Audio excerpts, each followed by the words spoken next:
I think back to, I tried to live a very intentional year, bouncing across Canada, staying with different people, widows, religious communities, doctors, cancer patients. I spent a whole year bouncing across Canada doing this. And I was like, Lord, I want to be in a missional kind of housing arrangement everywhere. Well, sometimes I stayed in Airbnbs, and God revealed that an Airbnb too can be a field of mission. So I was in this one Airbnb in Vancouver with a Chinese host, and normally the community could be a little reserved, but this was a very, very friendly woman who said, it's Chinese New Year, please come to my kitchen. I said, okay.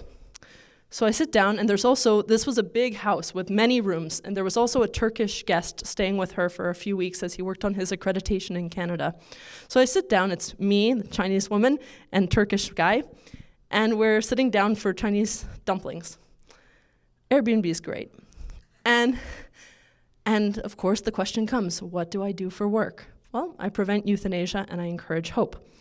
The Turkish man is like, that's a job? Like, what is your country? And the Chinese woman said, well, if I was suffering, I would like the doctor to suicide me. She said that flatly and proposively. And then the Turkish man looked at her and said, don't say that.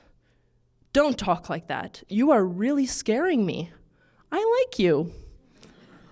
He'd been living at the B&B for just a few weeks. And then I looked at her and I said, weren't you just telling us you have 2 grandchildren? They're 5 and 10 years old. She said, yes. And I said, if this is the reaction of some Turkish stranger in your Airbnb, then imagine the toll that your death would have on your grandchildren, 5 and 10. She said, oh, it's a good point. I never saw it that way. I was only thinking of my own pain. I was only thinking of my own pain. So we've got to elicit that turnaround. Our deaths affect others.